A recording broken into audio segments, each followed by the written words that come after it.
Hey y'all, and welcome back to testing the scriptures translation against the text. So this is still my go-to translation. I read it daily, I trust it, I love it. But there are a few places where the scripture translations follows the Masoretic text. And then when you compare it to the DSS, which is the Dead Sea Scrolls, and the LXX, which is the Septuagint, there are discrepancies.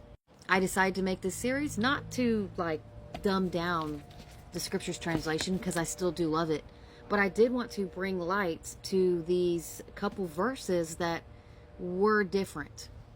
I wanted y'all to have the full knowledge that you can possibly have.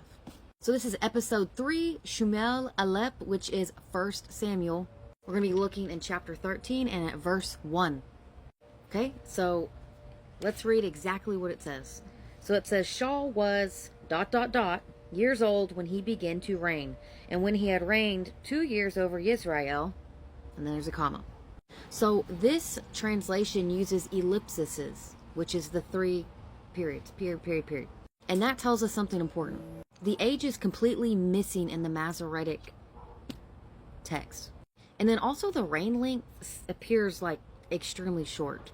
Honestly, the scriptures translation is being honest here. It's showing us the damage instead of hiding it. And what do I mean by that? Okay, so when I look at the Dead Sea Scrolls, the real question would be, what exists and what doesn't? So this verse is found in 4Q Sam A, which is also 4Q51. And I want to state this point very accurately because it is a key point. The Dead Sea Scrolls does not preserve this verse completely. It is not in a complete readable form.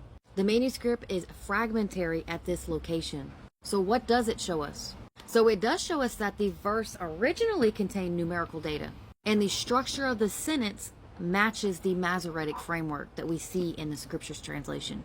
But what does it not give us? It does not give us a fully legible age for Shaul. And it does not give us a fully legible length of reign that can be quoted verbatim.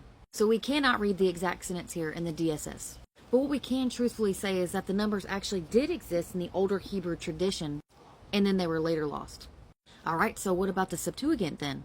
So I went ahead and checked that, just because I wanted to see if I could get any more information. So the Septuagint kind of looks like it attempts to preserve the missing information, but it does not do so uniformly across all Greek manuscripts. So some Greek manuscripts say that Shaul was 30 years old when he began to reign, and he ruled for 40 or 42 years, while other